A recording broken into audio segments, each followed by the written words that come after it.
Fox 61 News at 6 starts now. Now at 6, it's Decision Day. Election 2022 well underway tonight.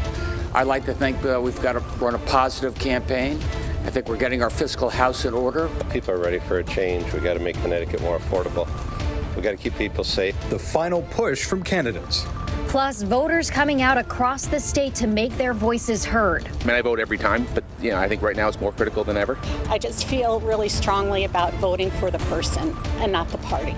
The issues Connecticut residents are most concerned about as they head to the polls. And control of Congress up for grabs. Today is one of the most important races in the country. This is the year we're going to take back the House, we're going to take back the Senate, and we're going to take back America.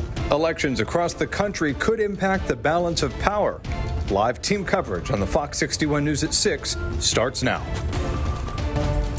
Good evening. Thanks for joining us here with the news at 6. Right now, you have about 2 hours to cast your vote. I'm Ben Goldman. And I'm Jen Bernstein. Those polls close at 8 p.m. Tonight, so many big races, and we have you covered.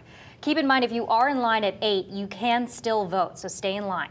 Some big races include the 5th Congressional District, which could impact the balance of power in the U.S. House of Representatives. Others include the U.S. Senate race and the race for governor.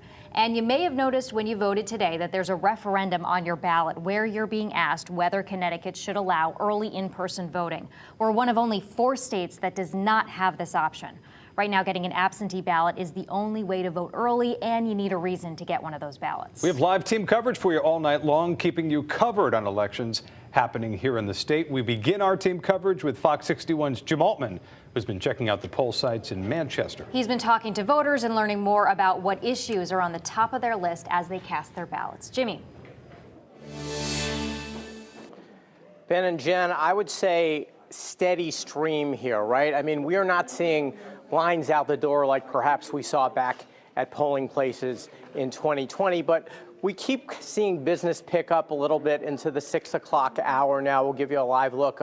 Most of the booths here are taken right now. In fact, they're almost all taken here at we're at Manchester High School right now. We have seen a smooth operation at the polling places that we visited today. I've been to West Hartford, we were in Hartford, and we've been in here in Manchester for a couple of hours. And as you can see, as the people are coming out, well, the votes, they are coming in. In cities and towns across Connecticut, the ballot casting continues. I think that we should vote, especially for women's rights. Inflation, crime. What brought voters to the polls in Hartford? This is Kennelly Elementary in the south end of the capital city. My main issue is the abortion. I want everybody to just have the same rights, especially women. They can choose whatever they want with their body. With so many races up in the air, a central focus is that the process remains on solid ground. Connecticut Secretary of State Mark Kohler was pleased with the response from polling places early on. This is only my second election. The first one was in August. So for the rest, historically, I was just one of you all, just a regular voter. But from what I can tell, things are going remarkably well. Similar sentiments in Manchester. Registrar of Voters Jim Stevenson has been involved with elections for nearly 3 decades. For the registrars, it's been uneventful. Everything's been running smooth. Turnout is down about 10% in Manchester. Absentee balloting is up. And we just encourage everybody to come out in this beautiful weather, enjoy themselves, and come out and vote at the same time. It is a day to take a stand statewide. Having an even playing field in Connecticut for kids in the inner city as well as other districts that might be a little bit more impoverished. I think people are starving for that after they've gone through another political season with all these ads. So I think they're looking for people on the local level, especially, and the state level, they're going to represent them in Hartford that care about them as people more than what party they're part of. We have dedicated poll workers, your neighbors, your friends, all working to support democracy on the local level, and we just want everybody to come out and exercise their right to vote. And you still have some time. Again, reiterating what Jen said, polls close here at 8. They close all over the state at 8 o'clock. If you are in line at 8, you will be allowed to cast your ballot. Tonight, we're live in Manchester. Jim Altman, Fox 61 News. All right, Jimmy, thank you. Well, candidates out across the state today making their final push to voters. One of the many races that we're watching is, of course, the race for governor. Incumbent Governor Ned Lamont facing Republican Bob Stefanowski in a rematch that's 4 years in the making. Independent Rob Hodling also on that ballot. Now, we caught up with Governor Lamont and Stefanowski as they made their way to polling sites to cast their ballots this morning. Fox 61's political reporter Emma Wolforst live at Dunkin' Donuts Park in downtown Hartford, where Governor Lamont's joining other state Democratic candidates for what they hope is a victory party tonight. Emma. Ben, Jen, we, as you said, talked to Lamont this morning, and he said he's feeling good heading into tonight. But this race, a rehash of 2018, could be just as close as last time, if not closer. Polls do show Lamont with a double-digit lead over Stefanowski, but in 2018, Lamont secured his win with a margin of just over 44,000 votes. That's around a 3% difference. This time around, though, Lamont hoping his past 4-year record will be enough to convince voters he deserves another term.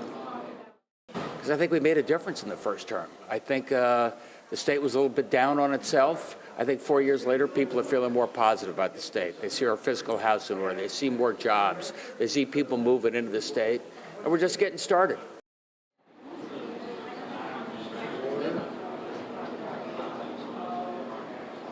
And polls closing in just about 2 hours here. And as we said before, other state Democrat candidates will be gathering here at Dunkin' Donuts Park. They're getting set up now, hoping, like you said, for some victories tonight. We'll continue to bring you all the latest. For now, live in Hartford, Emma Wolforst, Fox 61 News. Just getting started, Emma. Thank you so much. And in the race for governor, Bob Stefanowski is the Republican candidate. He'll be watching results come in at a watch party in Trumbull tonight, which is where we continue our live team coverage. Fox 61's Gabby Molina there now with more on Stefanowski's platform. Gabby? Ben, Jen, this is the second time that Bob Stefanowski is running against Ned Lamont. And like Lamont, Stefanowski comes from a business background. Stefanowski's a certified public accountant. He's a certified financial analyst, and he's served as chief executive at companies like General Electric and UBS. Now, Stefanowski voted at his polling location in Madison earlier today, where we caught up with him. And he also made several other stops at polling places around the state. We caught up with him also in Manchester, where he laid out some of his campaign promises. People filling up their oil tanks halfway full, worried about their cars or catalytic converters getting stolen. We've got a plan to fix that. We've got a $6 billion budget surplus. We want to give some of that back to people, about $2,000 per family. We want to support law enforcement, and we want to keep kitchen table issues at the kitchen table. Get schools back to teaching reading, writing, science, math. Now, when Stefanowski ran for governor back in 2018, he ended up getting about 44% of the vote. But you might remember that we did not end election night knowing who won that race. So we are going to stay on top of those results as they start to come in. The watch party here involving a lot of Republican candidates who are going to be watching the results come in at the Trumbull Marriott. That is set to get started at 7:30, so we will keep you updated throughout the night. Live in Trumbull, Gabby Molina, Fox 61 News. All right, Gabby, thank you. Another high-profile race is the seat for U.S. Senate tonight, where incumbent Democrat Richard Blumenthal is hoping to stave off a stiff challenge from Republican Trump-endorsed candidate Leora Levy. I want to check in with Fox 61's Matt Caron. He's live in Hartford covering the Blumenthal campaign tonight. Matt? Yeah, hi guys. You can see this podium here over my shoulder, and this is where Democrats, including Richard Blumenthal, hope they will be delivering their victory speeches tonight. The mood in the Blumenthal campaign is one of optimism. It is one of excitement. Richard Blumenthal certainly has the name recognition and the money that he needs to win this race. The only question is, are voters happy with their representation? 76-year-old Richard Blumenthal is one of the Senate's most visible members. He is also one of the wealthiest. He's been running a lot of ads, has a lot of endorsements, but he's been dogged by the national political climate and the poor economic record of the current administration. So Blumenthal has tried to make this race as local as possible, focusing on issues facing Connecticut families and women, like abortion. We asked voters what they thought of both of the candidates. Blumenthal, Laura Levy, I don't know much about her.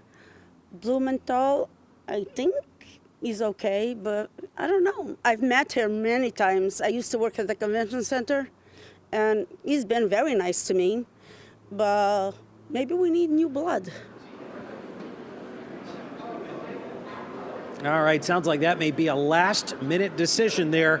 The latest polls do have Blumenthal up by double digits, but we know from past elections that anything can happen. The Democrats' election night joint party being held, of course, here at Dunkin' Donuts Park. We expect the candidates to be arriving shortly after those polls close at 8 o'clock tonight. We're live here in Hartford. Matt Caron, Fox 61 News. Thank you, Matt. We'll be checking back with you. Republican candidate Senate Leora Levy making her final stops around the state. Levy started her day talking with commuters over at the Stanford train station. Yes, she and her husband, Steve, voted in their hometown of Greenwich at Glenville Elementary School. Levy will end the night at a watch party in Trumbull. She won one last plea to voters in Oxford just a short while ago. Let's go to Oxford, where we find Fox 61's Tony Black live at Quaker Farm School with how the candidate's feeling tonight. Hi, Tony. Hey, Ben and Jen, we've seen a number of people coming over the past hour or so, specifically coming to cast their ballots, and many telling me that they're voting for Republican candidate for Senate Leora Levy. She made her second to last stop here a couple hours ago, making her final pitch to voters. She tells me she's feeling cautiously optimistic tonight. She says that while out on the trail today, people have been responsive to her, saying that they want her in this seat, and she says she's grateful for that. Levy is telling people to vote like their children's lives depend on it, and she's running to make life affordable and safe again. The candidate says her opponent, Senator Richard Blumenthal, is not addressing issues like those and problems at the border like human trafficking and fentanyl. Levy received former President Donald Trump's endorsement, which helped her secure the spot to go against Blumenthal. She beat out two other candidates. Many have voiced concerns, though, about getting that endorsement in a state that is historically blue, but Levy says it's her name and her views on the ballot. The Republican candidate says the government is wastefully spending money, which is contributing to high inflation. She says the immigration laws at the border and criminal laws need to be enforced to stop fentanyl from coming into the country. Life can be better. We don't have to accept this, but to change the results, we must change the policies. And to change the policies, we must change the leadership. And my opponent has had 37 years to make your lives better. Has he done that? Well, the last few years has just been, obviously the economy is just not going in the right direction. So looking for a change. Voters I spoke with here in Oxford say the economy is the biggest reason they are casting their ballot for Levy. I also heard that she got their vote because of her pro-life views on abortion. She says the only exceptions being rape, incest, and the life of the mother. People say that they want a change in Washington. She made one last stop in Shelton. She told me that she will accept the results of this election tonight, even if they aren't in her favor. She'll close out the night at a GOP watch party in Trumbull, where we will be heading shortly. So stick with us here at Fox 61 News for live updates throughout the night. Live in Oxford, Tony Black, Fox 61 News. All right, Tony, thank you. And Fox 61 has you covered on this election day. Right now, you can text the word VOTE to the phone number that's on your screen, 860-527-6161, and we'll send you back a link for Fox 61's online coverage and election results. All right.